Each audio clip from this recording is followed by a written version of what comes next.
That's why you killed the original. Bye. True. She's an evil copy. Nicole's an evil copy. Yes. Group chat that turned into a podcast? Hell yeah, dude. Venting to all your besties? Hell yeah, dude. Are they a little bit bothered? Hell yeah, dude. Welcome to A Little Bit Bothered, the podcast where our group chat spills into your ears. We're four friends who overshare, laugh too much, and aren't afraid to get a little snarky. We've taken our brutally honest, vulnerable, and downright hilarious conversations from the chat and turned them into a podcast because honestly, why keep all this entertainment to ourselves? Whether it's the petty stuff, the deep stuff, or the stuff that makes you wonder, did they really just say that? We're here to say, I think we're a little bit bothered. I think we are a little bit bothered. And we are Look your at us, bothered we're being so bitchers. productive. I just said we're your bothered bitchers. Bitchers. We are Let's try that bitchers. again. Yeah. We're Let's bitches try who that bitch. And we are your bothered bitches. Hi, I'm Nicole. I'm Monica. And I'm Kelsey. And we miss didn't fuck that Ashley. up. We didn't fuck it up. Fucking did it, guys. We did. We did the intro. But we miss Ashley because she's working. She said That's that sad. since this is a spooky episode, that she's here in spirit. A Yes. ghostly spirit. And this is indeed a spooky episode because it is spooky Halloween. Yes. Yay! Yay. Which we all love. We love Halloween. So we've got a ghost story. Is it a ghost story? No, is it's that not what a it? ghost Okay, just a story. creepy It's story. Just a spooky Okay. story for you. Last week we talked about the Sally house. That was like real life stuff. This week we're just doing a scary story that's not true, which thank God, because if this was true, I think I would just die on site. Yeah, it's just as bad as the Peking Wife, if you ask me, that we did last year. So if you want to listen to the Peking Wife, you can go listen to that because ew. Yes. But this one's That good was too. a good one. Which I This didn't is another wife realize. story. What's wrong with these people's wives? Right. Which when we I don't know. did the Peking Wife, I didn't realize that was, what is it, creepypasta? Yeah, creepy. Yeah, I didn't realize that was a a made up thing story. until Yeah. towards the end, and I was just like, wait a minute. No, we Yeah. were I'm all glad I convinced know the this whole- time. Yeah, the whole time we were all convinced. We were like, "What is happening? This poor man, I would die." I mean, it was pretty like, It was It written didn't very get- well. yeah. Yeah, it was. And it was like realistic until towards the end where it was like, okay, this is a little Okay, too, too clearly. much. Yeah. Is But your wife the it was- grudge?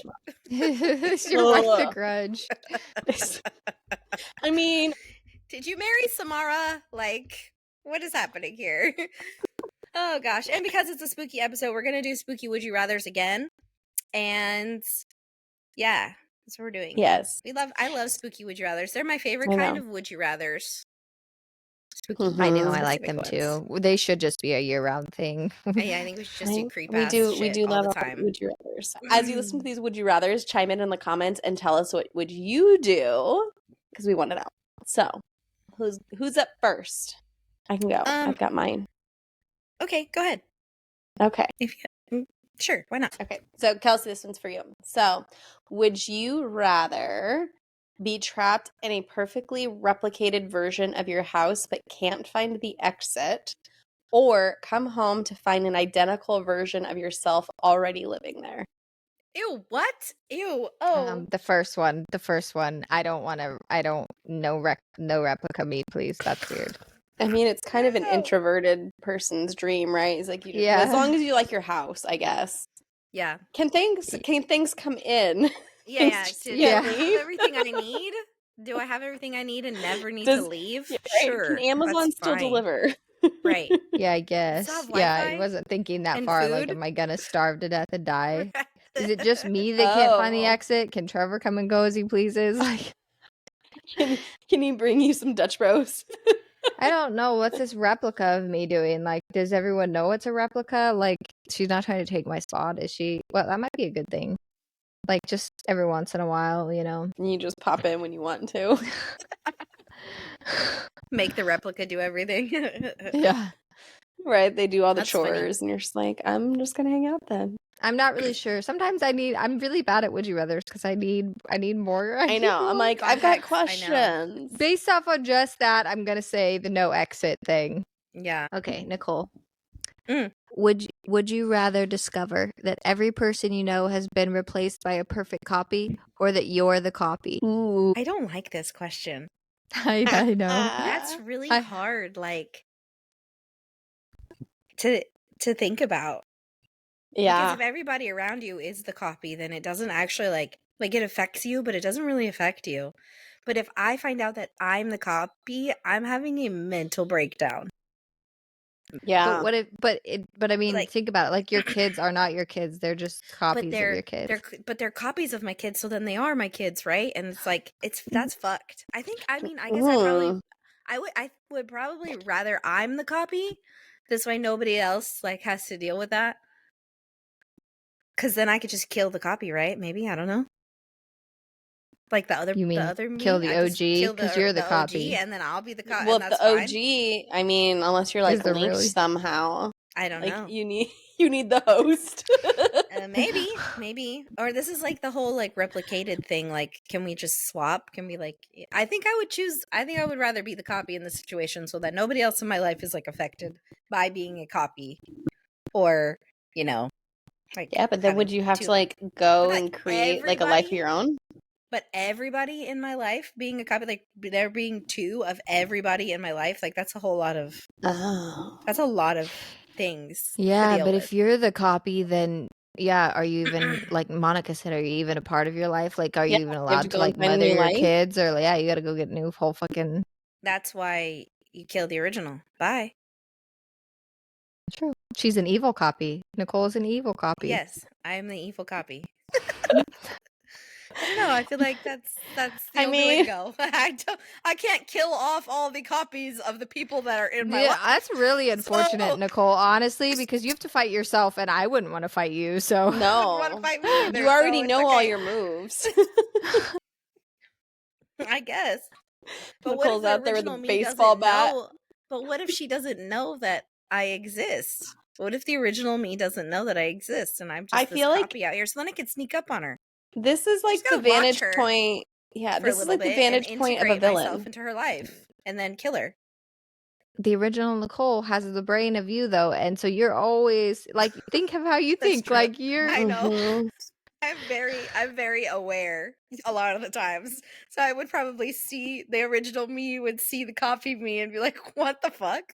And there would be a Right? lot of. It would be a battle. It would absolutely be a battle to the death. Who Right? knows who would win? I don't, but I think that one would be more interesting. Yeah, this is like the vantage point of like villain in a movie where like the original Nicole's gonna be freaking out. Mhm. I don't know. Yeah, I guess I would be the evil copy, I guess. Because I just feel like that'd be easier to deal with in the long run, maybe, than like everybody copied. Because then what do you do with all the copies? What do you do with that? How do you...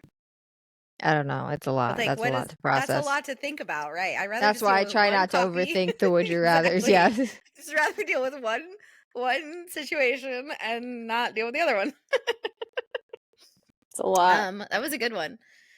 Okay, My brain is Monica. frazzled with that one. Uh-huh.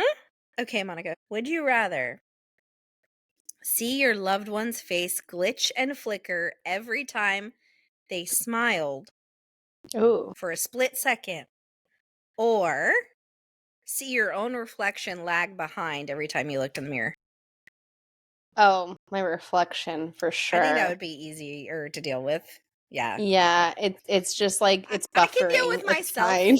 glitching and lagging, but if Lola smiled at me and her whole face glitched out, I would lose it. I would. No, I would too. If people's faces like glitched every time like they smiled at me, I would just feel like I was in like the Matrix, basically. Yeah, which I like, mean, yeah.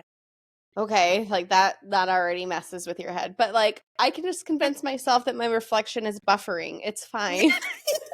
That's a me problem. Again, I can deal with the me problems. I don't want to deal with the other problems out Right, there. it's just the mirrors. The mirrors are buffering. It's fine. They'll fine, catch it's up. okay. The mirrors are not glass anymore. They're just screens that are buffering. It's right. fine. It's fine. There's a lag. But I it's need to okay. feel like the people around me are real and are not some like whatever it's called. Mhm. I can't even think. Yeah. No, Yep. I can. I agree with that very much so. They're not a simulation. I need them to be real so that I can. Yeah. Yeah.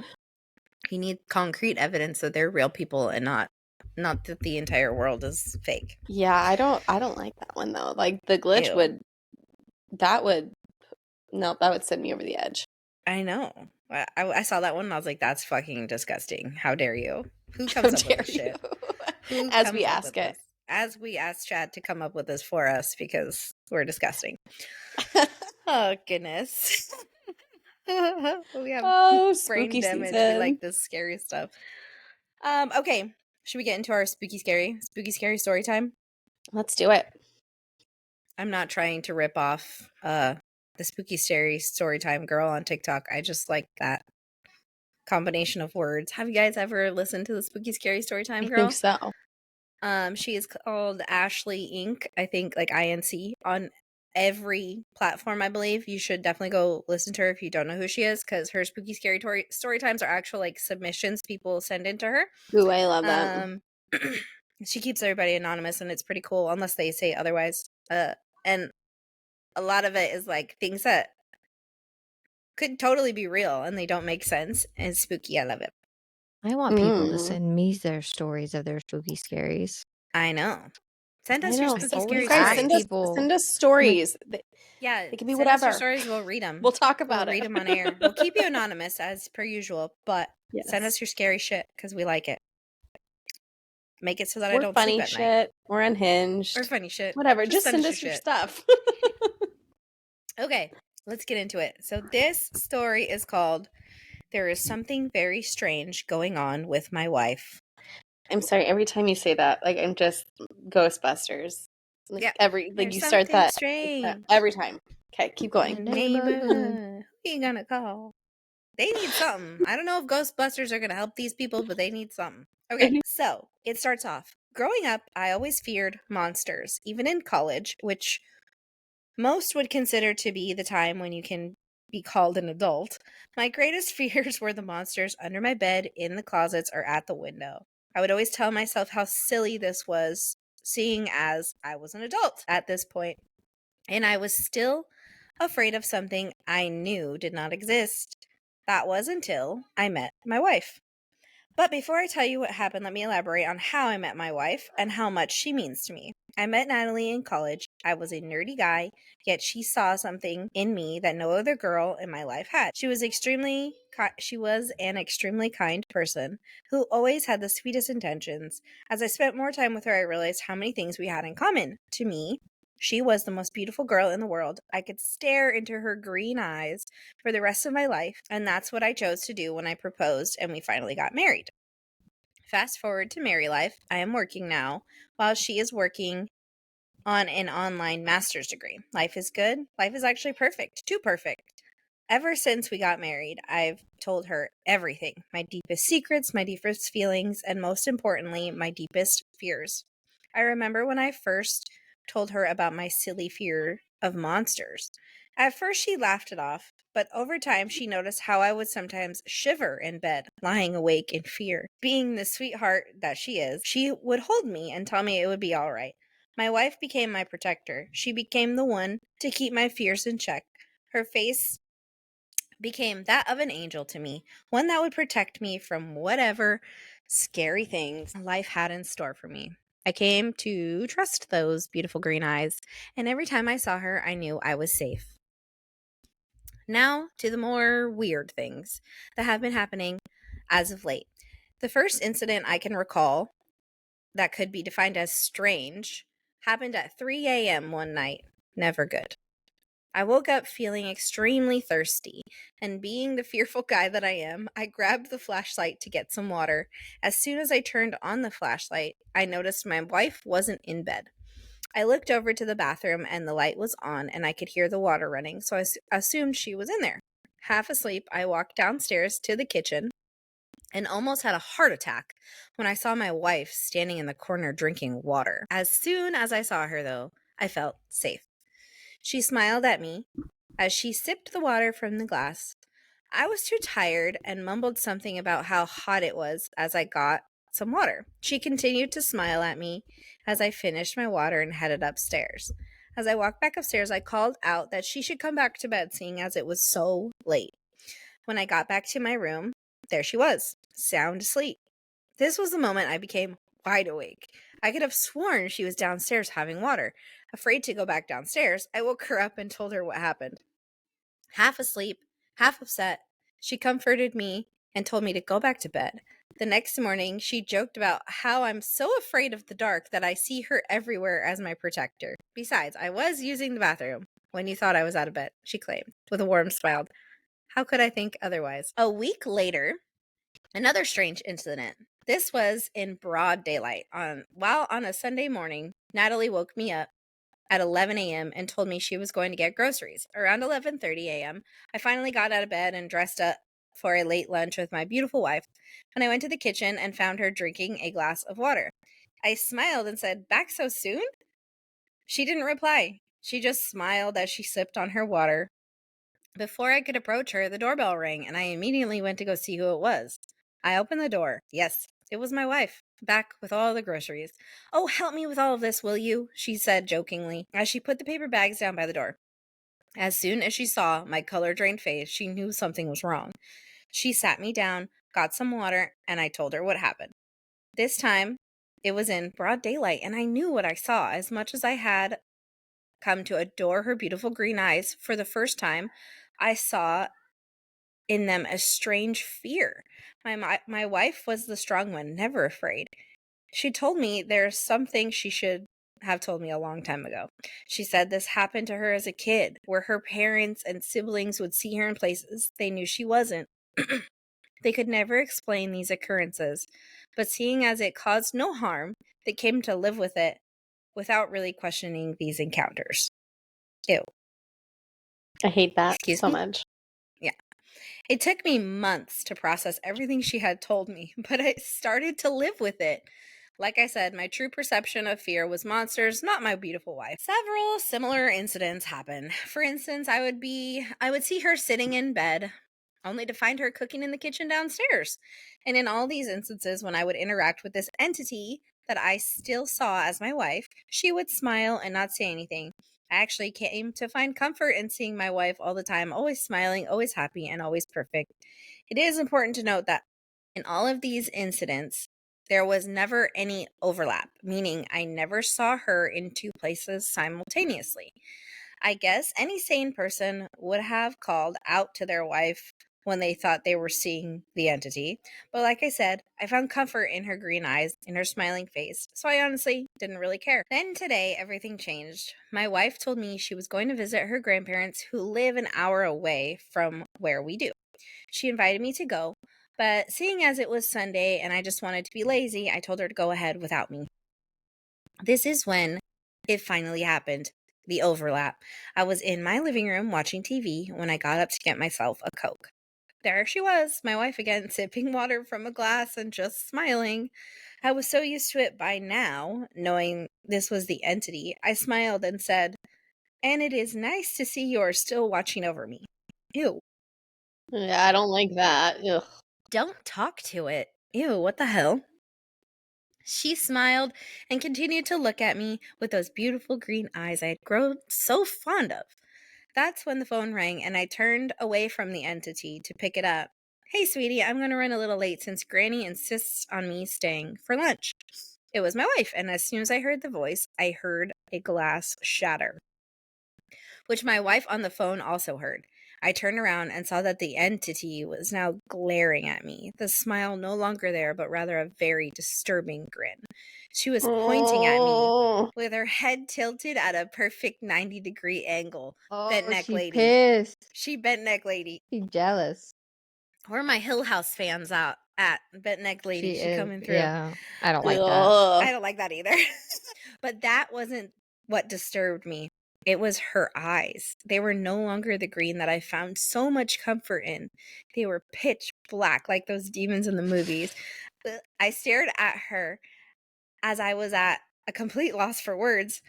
"Honey, is everything okay? Did you drop something?" my wife asked on the phone. I whispered back into the phone, "I didn't. She did." At that, Gross. At that point, my wife screamed into the phone, hang up and look away. I don't know how I found the strength to do so, but I did exactly what she said. When I opened my eyes, a split second later, she was gone. Confused and scared, I called my wife back. Hang who up said she and look away. I just have to say, this wife said that it never did anything to her family. She didn't fucking know. Right? She fucking She knew. lied. She just She told them to knew. hang up and look away. Yep, there's always something. Hang up. Ugh. Yep, hang up and look away. Okay, when I opened my eyes a split second later, she was gone. Confused and scared, I called my wife back, who said she was already on the way home. It shouldn't have happened. It shouldn't have overlapped. They said it wouldn't. They said she was harmless. What? I am too scared to just sit around and wait. I still keep looking over my shoulder. My wife should be home anytime now. As soon as she gets back, I will ask her who she meant by they and what the hell is going on. She knows something, and I have to know what it is. Never did I think that the one I hold near and dear to my heart, the one who protects me, could become the monster I fear the most. He goes on to continue and say that when his wife, Natalie, finally got back, she came in crying and wouldn't stop. She kept saying, you don't deserve this. We don't deserve this. You weren't supposed to overlap. And going on and on about how she loved him and how she cares about him. At this point, I was really confused. I comforted her, held her until she stopped crying. Then, when she finally settled, I asked, Love, you're not making any sense. Who is she? Are you referring to the entity? She told me that she doesn't have a name for it, and she has never actually seen her. Only others around her can sometimes see her, but she has always been described as someone who looks just like her, the same radiant smile and the same It's lovely her green eyes. copy. Yeah, that's what earlier when I was gonna say when we did the Would You Rather earlier. And on your question, Kelsey, if you would like a replica of yourself, I was like, oh, huh, that's funny. And then you asked the copy question, and I was like, oh yeah, like That's that. creepy, actually, There's a 'cause we theme. didn't plan that. No, we didn't. There's an Only actual you knew the theme. story. Yeah, I didn't tell them. I didn't tell them about the story beforehand. So, okay, anyway. But she has always been described as someone who looks just like her, the same radiant smile and the same lovely green eyes. But when you screamed in the phone earlier, you knew what I was seeing, didn't you? How? She looked at me and started crying again. I only kept it from you because I didn't want to freak you out. She said, It's all right. Just tell me everything, I replied, pulling her close. Then she told me the story of the last person who overlapped, meaning saw her and the entity at the same time. When Natalie was in high school, her family, namely her parents and 2 brothers, were used to seeing it, as I call it for lack of a better word, around the house. She was always described as a smiling girl who would usually just be sipping water. This occurrence only seemed to happen in her house, never at school or outside. Her parents, knowing the situation, would never allow her to bring any friends over for fear that they might freak out when they see it. One day, upon her insistence and arguing that seeing it has never happened or has never done any harm, her parents let her bring over a friend. Natalie and her friend Chris were working on some homework when Natalie decided to go down to the kitchen and grab some snacks. While she was coming back up, she heard Chris saying, Very funny, but you're weirding me out with that smile. Natalie stopped dead in her tracks, but it was too late. The door to her room was open, and she was in direct line of sight of Chris in the hallway. He turned to look at her, his face completely pale, as Natalie heard glass shattering. She was completely in shock. Chris was looking at them simultaneously, staring wide-eyed in the corner of the room. She heard him say, What in the? Natalie ran towards her room, but the door suddenly slammed shut. She started banging on the door. Chris, don't look at her. Just don't. She screamed across the door, but silence. The door opened 5 minutes later, and she found him unconscious. After taking him to the hospital, they found out that Chris went blind. Doctors could not explain it, and when they asked Chris to describe the last thing he saw, he struggled for words. That grin and those black eyes and her head. Oh God, her head was tilted at 90 degrees. I never thought such a beautiful face could be so twisted. Blech. And I hate that. I don't. She thinks the only reason I can still see is because the overlap happened over the phone, so I wasn't able to feel the full effect. Yeah, the thing didn't fully attack you, bro. Whatever that means. I was surprised that another overlap like this hadn't occurred throughout her life. That's when Natalie told me that they said she was harmless and will not actively try to overlap. So then I inquired about the they that she mentioned. Well, when I was a kid, my great-grandparents knew something about this. They were very hush-hush about it, but apparently it had happened in the family once before. So it was clear then we needed to go see her grandmother, who was the only person left that could provide us with any answers. Natalie called her mom and was told that they hadn't been in contact with their great-grandmother for the past 2 years. Ever since her husband died, she became depressed and asked not to be contacted and broke off all ties. She lived out in the country by herself, secluded from the rest of the world. It was going to be a 3-hour drive, so we decided to attempt to get some rest before our drive that day. We barely got a few hours of sleep in. My wife woke me up in the morning, telling me, "Breakfast's ready," as she walked downstairs. I noticed both of us must have missed our alarms since it was 11 a.m. already. The first thing I checked when I woke up was the bed to make sure I wasn't seeing it. When I finally went downstairs, I nearly fell backwards when I saw my wife sipping from a glass of orange juice facing the kitchen entrance. "Geez, don't do that," I snapped. She came rushing towards me. "Sorry," she mumbled. I walked over and gave her a hug. "It's all right. We're both on edge. We'll work through this." He probably thought it was the fucking homegirl over there sipping something because she's always drinking something. I'd be freaked out too. Anytime I saw my wife drink anything, I'd be like, wait. Yeah, why is okay. it always water? Like, why is she always drinking water? Why she gotta do? Was she like trying to? This kind of reminds me of. Okay, not everybody's gonna get this because not everybody has seen K-pop Demon Hunters. But you know, in the beginning, Monica, when the fucking flight attendants are trying to pretend like they're actual people, and she's watering the plants with the coffee, like they're just trying to do quote unquote Something human normal. things. Yeah. That's what this gives. Like she's always drinking because she's trying to be normal. Water's normal. It's fine. It's normal. I'll just drink. Okay, anyway. After a breakfast that neither of us had the appetite for, we hit the road to find some answers. As we were driving, my wife held my hand and I felt safe once again. It was a strange sense of security because even after the crazy events, it was bright and sunny outside and I was peacefully driving away with my wife. That's how all horror movies start, bright and sunny days. She smiled at me. I smiled back, looking at her beautiful eyes while fighting internally to take the image of that twisted entity off my mind. We remained quiet for most of our journey until we finally reached the house. The house was located deep off of a small highway and a narrow dirt road. There was an old van parked, but it didn't look like it had been driven in weeks. The house also looked like it had been abandoned for a while.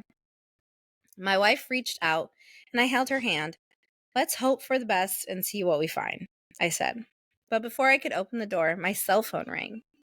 The moment the first ringing sound broke the quiet air, my wife clutched my hand just a bit tighter. She was on edge, I could tell. I looked over at her, and she was smiling ever so slightly. I pulled out my phone and looked at the caller ID. It read, It was Natalie. his wife. The grip of the hand that I was holding started getting tighter and tighter. Suddenly, I got the feeling I was not with my wife at all. Call it gut feeling. I picked up the phone. No, why would you do that? Don't answer. I know. God, are you fucking idiot? Don't make the overlap. How dumb are you? Yeah, you're creating the overlap. I picked up the phone as I realized the person in my peripheral vision was changing their expression. The breathing also got heavier as I heard the neck starting to turn. Just like hear the cracking. Yeah. With what little bravery I had left, I turned away, not daring to see the twisted face. "It's not me," yelled Natalie from the phone. The instant her voice reached my ear, I felt the glass shattering sound and a burning pain on my hand. that lasted for a split second. I recoiled in pain, responding, I know, I think it's gone now. I looked over to see, and sure enough, she wasn't there anymore. I breathed, don't hang up and drive over here. We need to see this thing through. Brave, bold of you. Right. Okay. Also, Especially where did for it this go? scary Where did monster it- man. Where did it go? Yeah, right, for the big scaredy cat. Where did it go? It also seems, though, as if, like, once the overlap does happen, that the thingy goes away. So, like, Yeah. I guess keeping her on the phone would make sure that it wouldn't come back until Maybe. she gets there. Yeah. Don't know. Yeah. On her drive over, she explained how when she woke up, she was seemingly stuffed under the bed, as if someone knocked her out and slid her under the bed. Wait, what? So that whole morning interaction was not actually with his wife at all. It was with this thing. Oh my gosh. Yeah. When she woke up Oh and my realized that I wasn't there, she knew something was up and called immediately. At this point, I was freaking out a lot. So many questions rushed to my mind. It talked. It acted just like my wife. How was it holding my hand? How in the world did it get out of the house? Most importantly, how do I tell it apart from my wife? That's when I remembered the stinging pain and looked down at my hand. There was a clear Lucky burned into my hand. When I waited for my wife to drive over, I started thinking, the entity said, breakfast's ready, and sorry. And why in the world was it sipping orange juice? Is it evolving? Is it learning how to fool me? Ew. I wondered for a long time.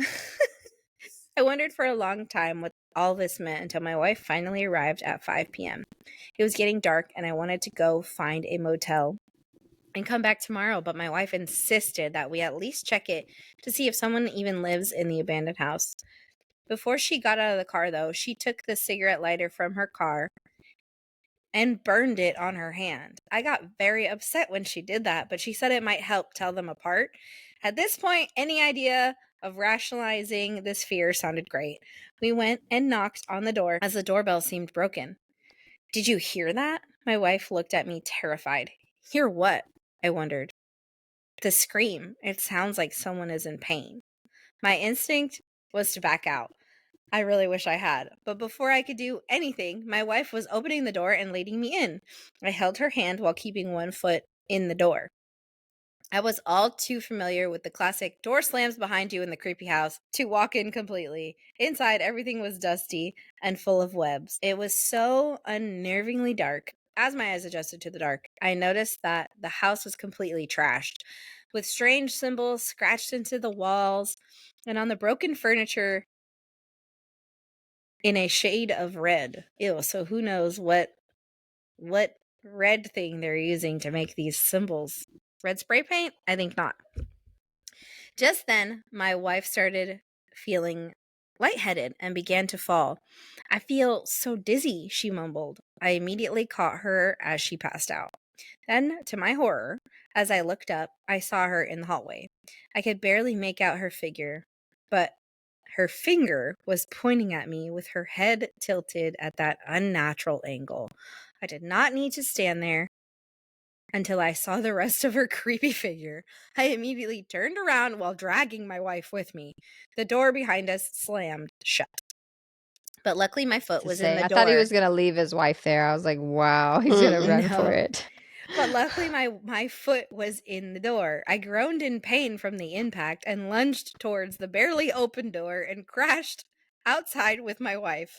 I looked back wishing she was gone, but she was still walking towards us very slowly and deliberately. The next moments are kind of hazy as I was full of adrenaline. I somehow managed to throw my wife in the car and get in. As I looked in my rearview mirror, I saw her. Her mouth was now wide open and she screamed. As I hit the accelerator, I heard what sounded like the windows of the house smashing. I drove a half hour to a small motel to rent a room for the night. At this point, my wife was asleep and I hadn't slept at all.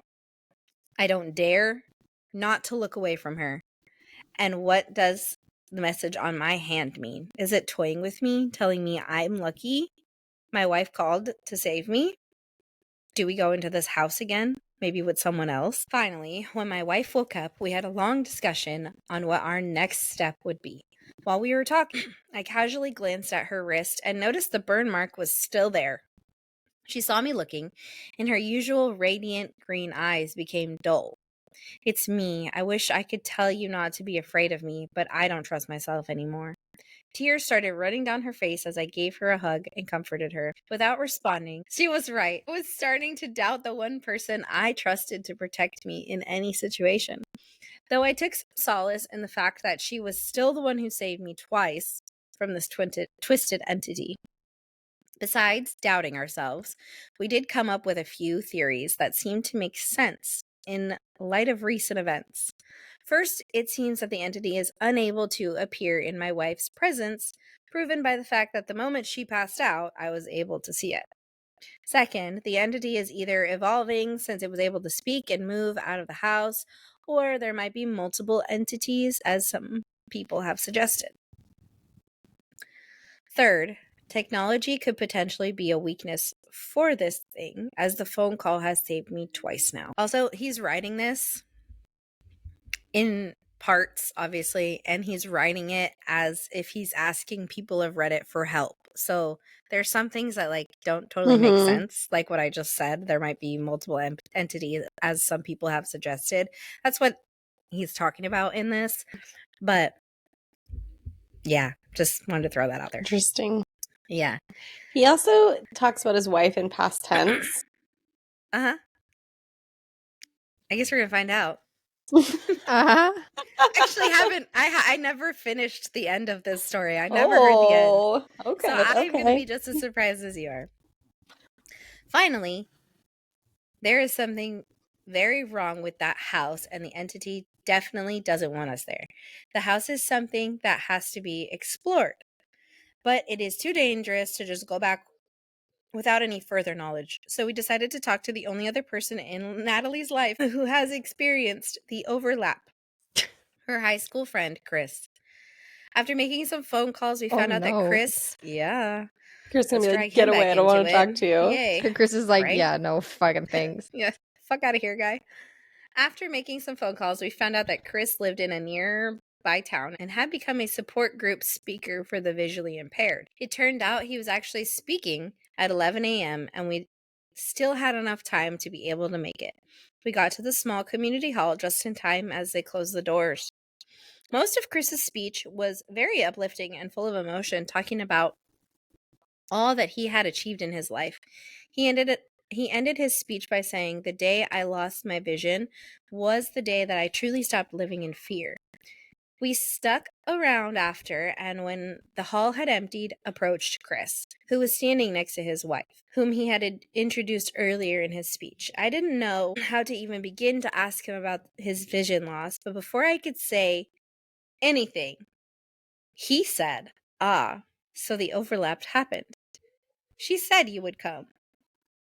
Ew. What?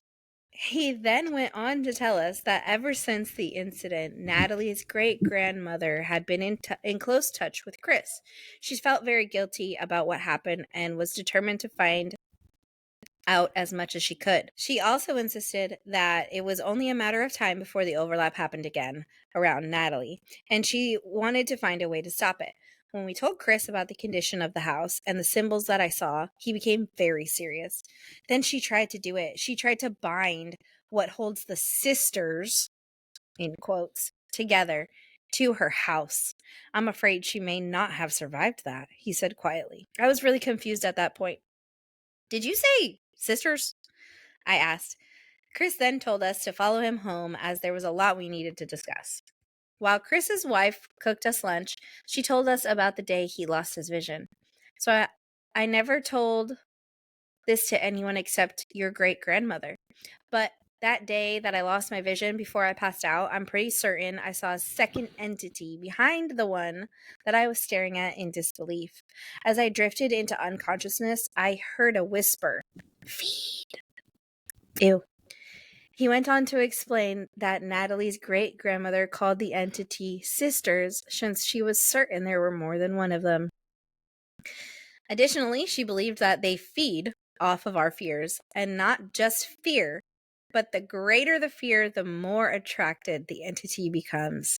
This made sense, seeing as I've been afraid most of my life, and now I'm at the peak of my fear, since the one that I saw as my protector has become the subject of my fear.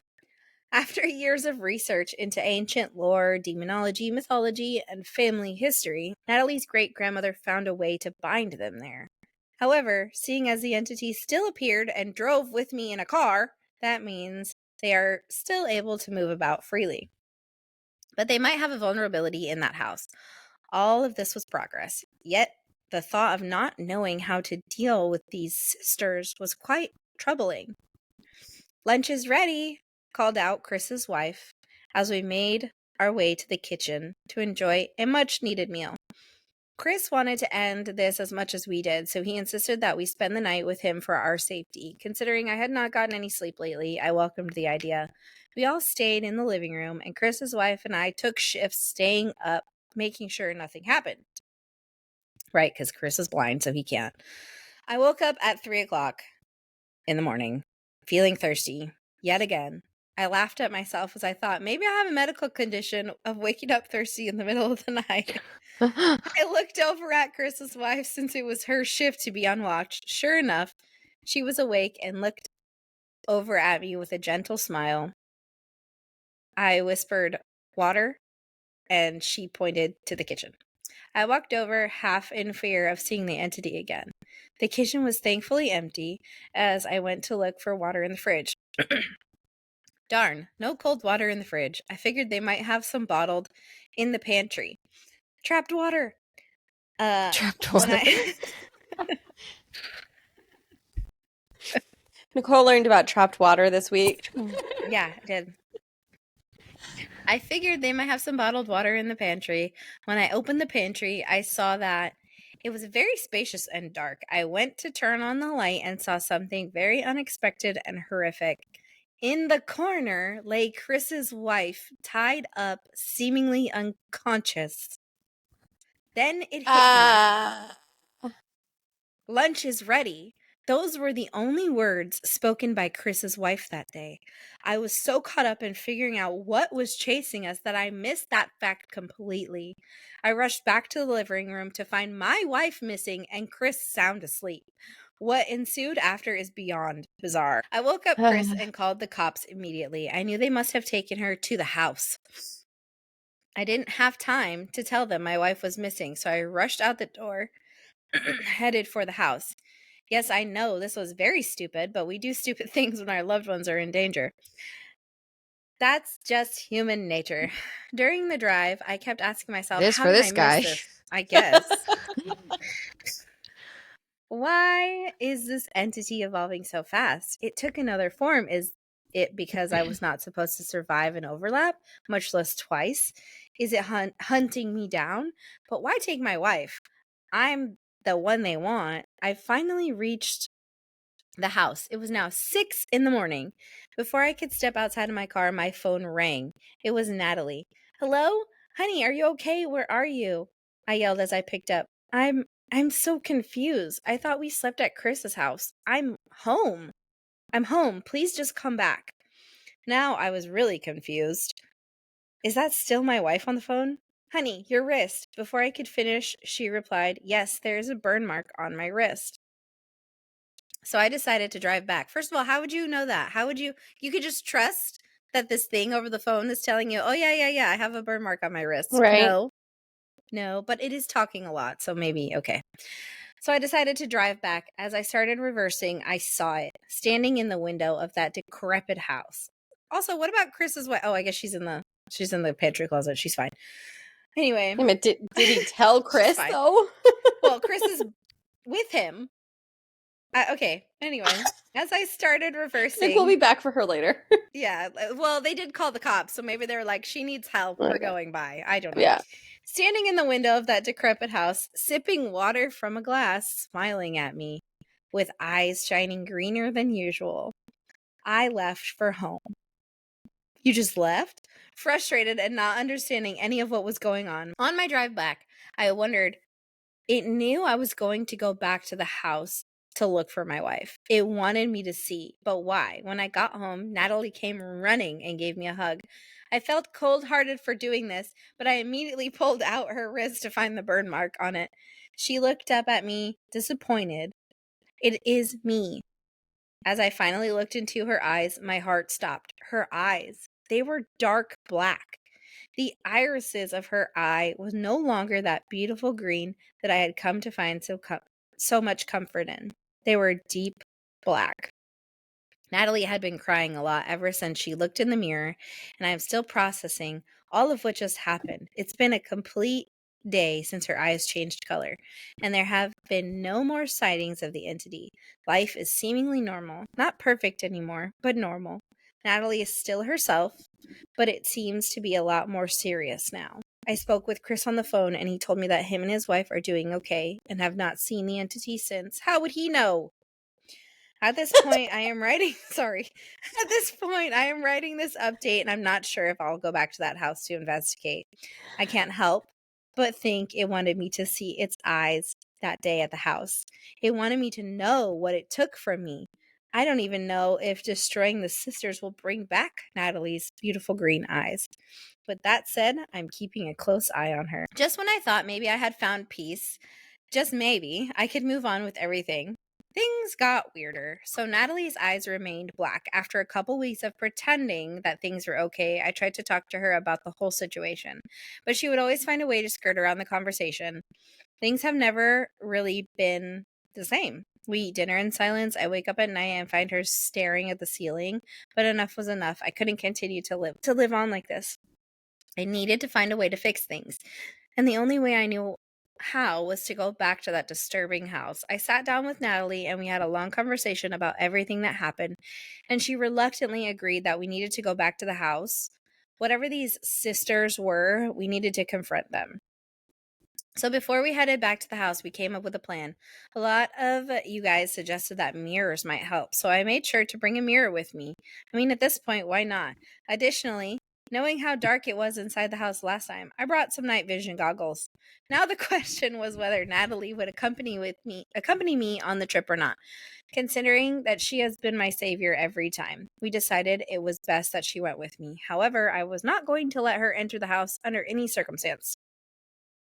I also have taken your suggestions on making sure that it is her. Even though Natalie has been significantly quieter than before, I make it a point to ask her numerous questions and expect answers to make sure it's her. I can see the sadness in her eyes, how she knows that I have lost the complete trust I had in her. But she complies and responds to my questions, knowing it's the only way I can keep a straight head in this entire situation. We arrived at the house at 11 a.m. in broad daylight. Not that it made a difference since the house was still dark. Since it was a pretty remote area, I didn't feel bad hooking up a chain to the front door and pulling it off with my truck. I wasn't letting any door close on me this time. I had Natalie stand about 10 feet away from the door frame so that she could still see me as I walked in. My theory was that these sisters seemed to be unable to face her, so as long as I maintained a good line of sight with Natalie, I half-heartedly hoped they wouldn't appear. With my night vision goggles activated, I stepped into the house, with Natalie nervously calling out from behind me, "Be careful, honey." Even though so much had happened, I still found a sense of comfort in her voice. "It will be all right, I promise we'll fix this," I called back. The air was heavy inside the house, and I found it slightly hard to breathe. Nevertheless, I had planned for this trip for quite a few days, and I wasn't about to back out. I saw the symbols again on the walls and pulled out my phone and took some pictures. Everything in the house was trashed and dusty except for a small cupboard on the wall across the living room. So far, I had been walking in a straight line, maintaining vision with Natalie, but this cupboard seemed odd. It had too many symbols around it, and it was the only object in the house that seemed to be untouched. There had been no sign of the sisters. "I'm going to check something out really quick. I will be right back," I called out to Natalie, who shook her head. "Okay, please just hurry. I want to leave already." I sprinted across the room and looked through the drawers. All were empty except the last one, which had a small, pocket-sized, leather-bound diary. I immediately put it in my pocket and started to head back. Just then, I turned around to find the smiling face of my wife, with a glass of water in her hand and eyes that looked greener than ever. Honestly, for a moment, I admired her beautiful green eyes, only to immediately snap out of it and realize that this was the entity I was facing. I slowly began to walk past it in an arc. Just as I had passed her, "Is everything okay in there?" Natalie called from outside. The moment the sound of her voice reached me, I heard a glass shatter behind me. I knew what was going on, and in that adrenaline-filled moment, I said, "Screw it, I'm going to give this a shot." I pulled out the mirror, turned around, and held it in front of its face. Now I could see her through my night vision goggles, head tilted, grinning. It let out a scream and shattered the mirror in my hand. Slowly, I began walking back up towards Natalie's line of sight, eyes closed shut. Just when I thought I was almost there, I bumped into someone. Then I felt a hand on my shoulder, and a face, and a face right next to mine. "You came back to us," it whispered in my ear. The most disturbing part wasn't that my eyes were closed. It was the fact that it sounded like 5 people saying it exactly at the same time. Ew. With some deep and some higher pitched voices. Then I felt another hand as I was swung around to the ground with a force I could not comprehend. As I fell, I crawled towards what little light was coming through the door. I barely got far enough to see Natalie screaming outside and running towards the house. "Stop, Natalie, stop, don't come in," I yelled as she halted a couple feet from the door. No, not you too. They can't have you too. They said they wouldn't." What do you mean they said they wouldn't? What? At that time, I didn't This really pay girl knows attention to what she everything. said. Right. I felt a hand holding my foot. Knowing they were trying to drag me out of her vision, I noticed my phone had fallen out.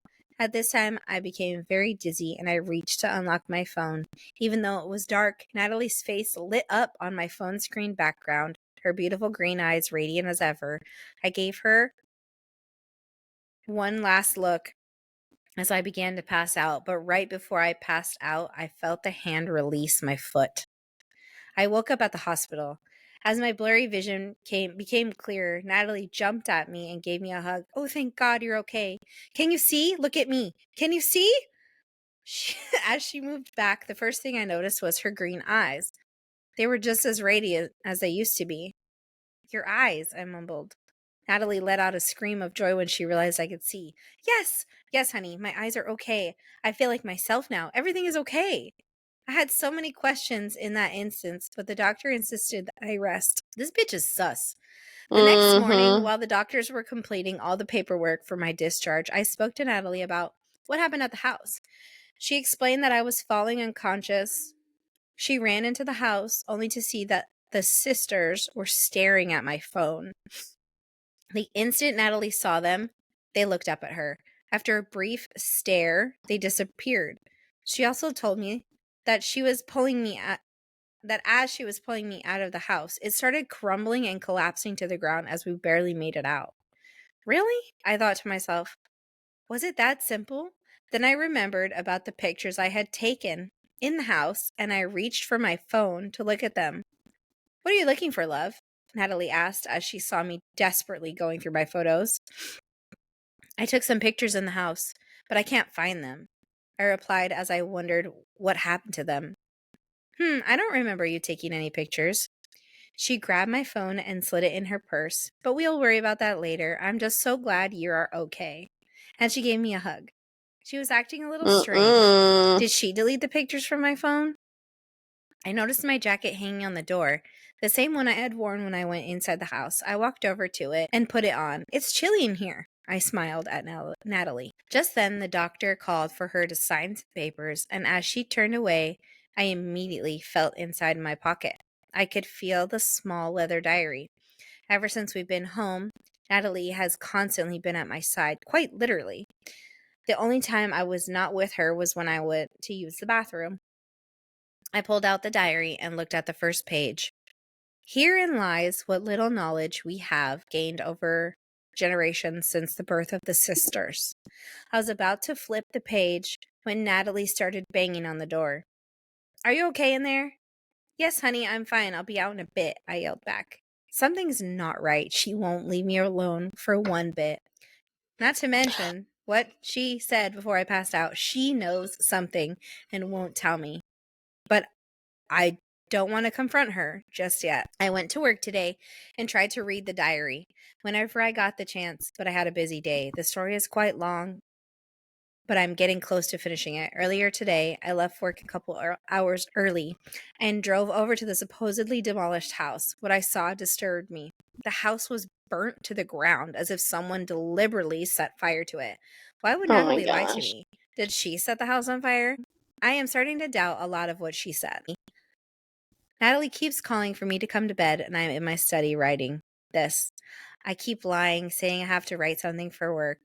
I also told her I have to go into work tomorrow morning for a few hours to make up for the time I was in the hospital. She bought it, and I'll be going over to a coffee shop instead to finish reading the contents of the diary. I went to bed, ready to go to the local Starbucks the next morning to finish reading the diary. Surprisingly, I actually fell asleep all while Natalie was holding my hand and telling me everything was all right. I woke up by 3 a.m. again, feeling thirsty. By now, I've realized that this is not really normal. But then again, nothing has been normal. I decided to go down to the kitchen and get a drink of water anyway. As I tried to slip out my hand from Natalie's, she instantly woke up. What's wrong? She inquired. Her eyes were not sleepy, as if she wasn't really sleeping at all. Nothing. I just need to go get a drink of water, I replied. Before I even got out of bed, she was out of bed and ready to go down with me. She held my hand and walked me over to the kitchen as I got a glass of water. She was being overprotective, too protective. Mind you, there wasn't anything really wrong with her. She was herself, but I couldn't help but feel that she was making sure I never see the entity again, which is why every chance she got, she tried to be around me. We went back to bed, and I fell asleep knowing that Natalie was probably not going to sleep at all. In the morning, she asked me several questions about why I was going to work. I made up some decent excuses. Sweetheart, I'll be fine. I thought you said it was over. They're gone, I told her. Yes, of course. I just want to make sure. I just want to spend as much time with you as I can after all that's happened, she said, with almost a sad look on her face. I arrived at the Starbucks, ordered some coffee, and without further delay, pulled out the diary and began reading. The diary began by telling the story of two sisters who were both born a year apart. The first was Madeline, born on March 11th, 1800, a beautiful girl with bright green eyes. She was the first child to her parents. The second daughter was born March 11th, 1801. This seemed a little odd to the parents, but they didn't give it too much thought since their second daughter also had green eyes like her older sister, Madeline. They named her Coraline. As they grew older, maybe it's supposed to be Madeline and Coraline? As they grew older, the parents realized that both Madeline and Coraline were identical. And not just identical twins, they looked exactly the same. It was only later that the parents realized that not only were the daughters born on the same day, they were both born at exactly 3 a.m. First of all, how'd you not realize that your daughters were born on the same day? Okay. Initially, they went and saw several different doctors, but none of them could explain this strange phenomenon. All they could conclude was that this was a strange anomaly. Eventually, the entire family just accepted it and continued on with their lives. Of the two sisters, Coraline, the younger one, was very lively and energetic. She had a way with words, and all the townspeople were very fond of her. Madeline, the older, was quiet-natured. She didn't speak too much, and over the years, she became to envy her sister. Coraline would sometimes pretend to be Madeline to confuse people. But for the most part, the sisters were like any siblings, with usual conflict every now and then. Now, this is the part of their story that takes a dark turn. It turns out that both Madeline and Coraline fell in love with the same man. Thomas was a very wealthy businessman. That explains a lot. And they both got to know him because he worked closely with their father. Seemingly, Coraline admired Thomas's wealth more than anything, whereas Madeline was in love with Thomas. Thomas chose to marry Coraline Wrong choice. Not knowing that her affection wasn't real. Being the quiet one, Madeline didn't say anything. On their wedding day, however, when Madeline saw Coraline getting ready to put her on her wedding dress, she couldn't contain her anger and frustration and confronted her little sister. In a heated argument, she accidentally pushed Coraline down the stairs, causing her to die. What happened next was even more bizarre. In a state of shock and emotional distress, Madeline hid her younger sister in the I closet, knew it. put on Coraline's wedding dress, and proceeded with the ceremony. Madeline got married to the love of her life and proceeded to move forward with her life as if nothing happened. A few days later, Coraline's body was discovered. The reason they knew it was Coraline was because the parents had marked both sisters with 2 distinct burn marks on their back. Once word got out, Thomas left Madeline in utter disgust. Madeline realized that her life was now ruined, realized what she had done, and hung herself. Now I realize that Coraline was always the one who smiled, the one who talks, and the one who can imitate people. Madeline, on the other hand, is the twisted form of the entity. Ew! Ew, I hate this so much. Ew. Okay. So at this point, I asked myself, so that's it. They're ghosts haunting the family? Well, not quite. The diary continued to explain what happened next. A generation later, the family was blessed with another beautiful baby girl named Laura. As Laura grew up, the rest of the family couldn't help but notice that she looked exactly like Madeline and Coraline. Slowly, the family started seeing the entity, and strange things started to happen. Now, the writer of the diary claims that they do not completely understand the origin of the overlap. However, they do know it happens when the child experiences immense emotion. Now, I won't give you every single detail from the diary, as the diary notes are quite extensive. The diary gave several accounts of different daughters being born in the family every once in a while that follow the same patterns.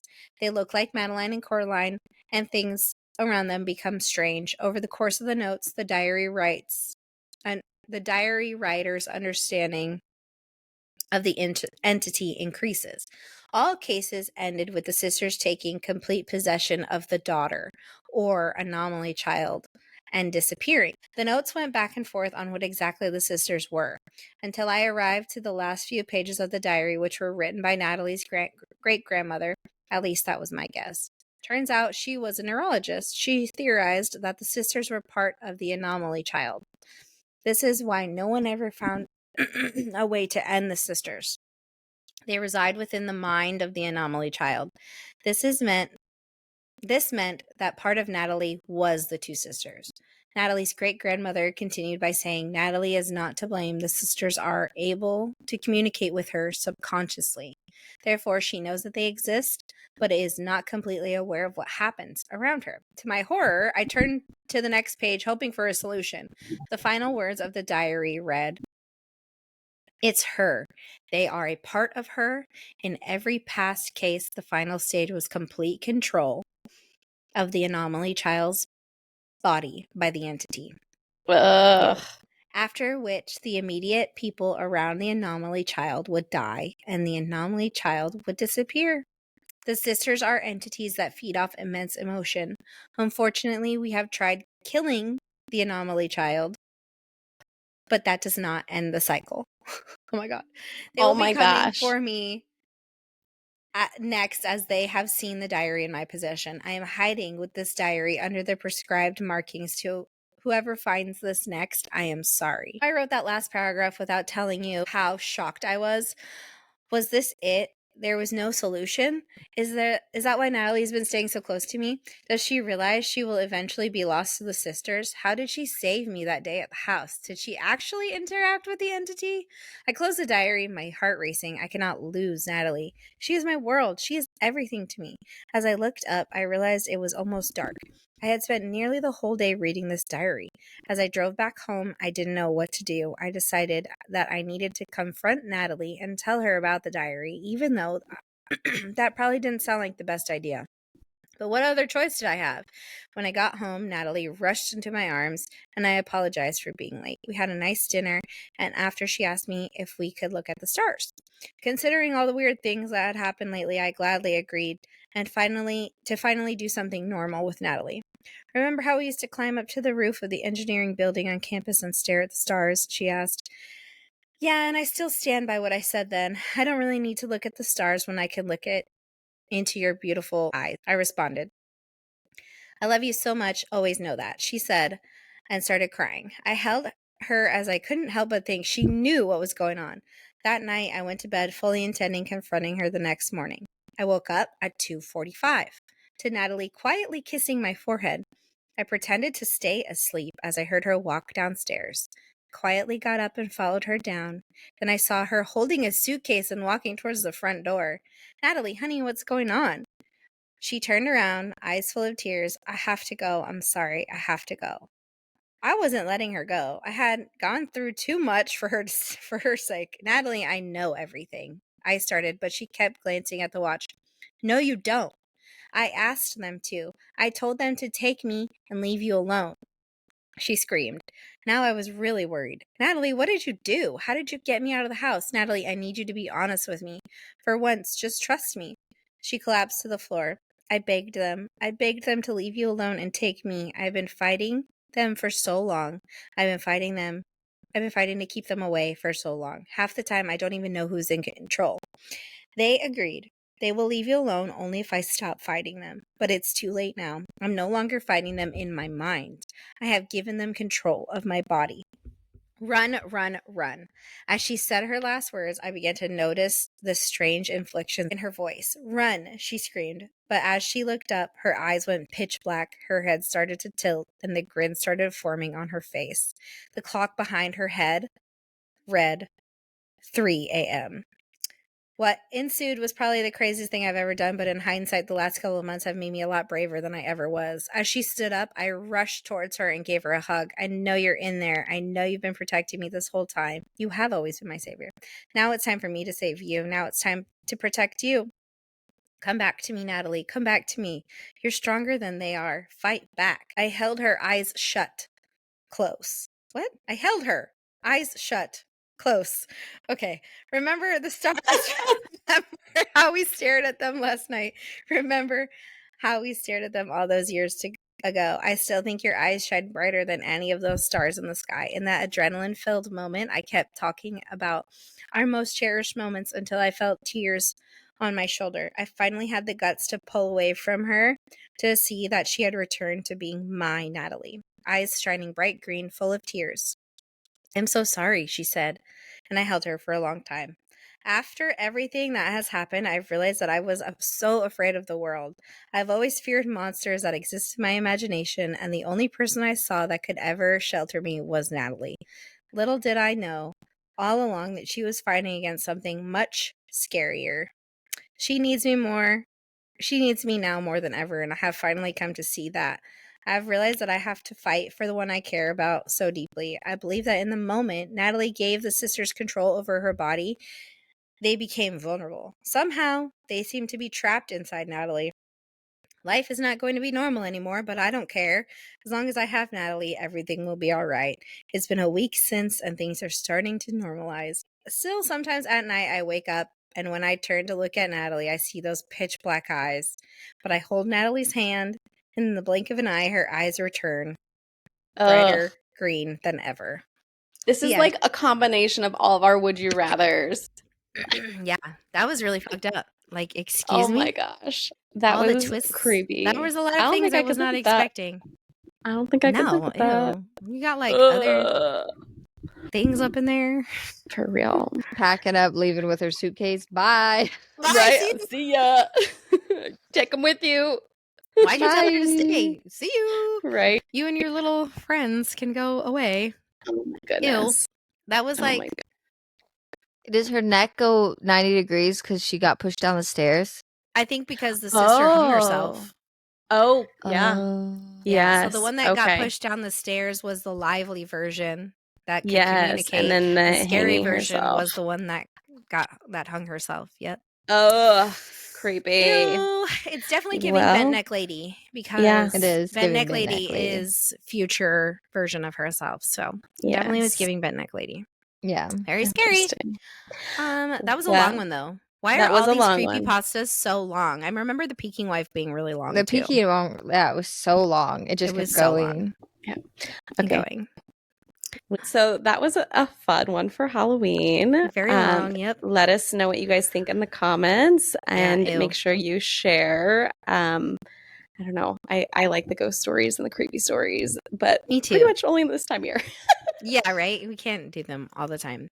But that's it. That's all we got for you today. So like, share, subscribe, do all the thingies, and yeah, we'll Yes. see you next time Yes. for whatever other haunted episode shit we're doing. Yes. Join us for spooky season. Yep. Okay. We love you. Bye. Bye. Welcome to the inner sanctum of friendship.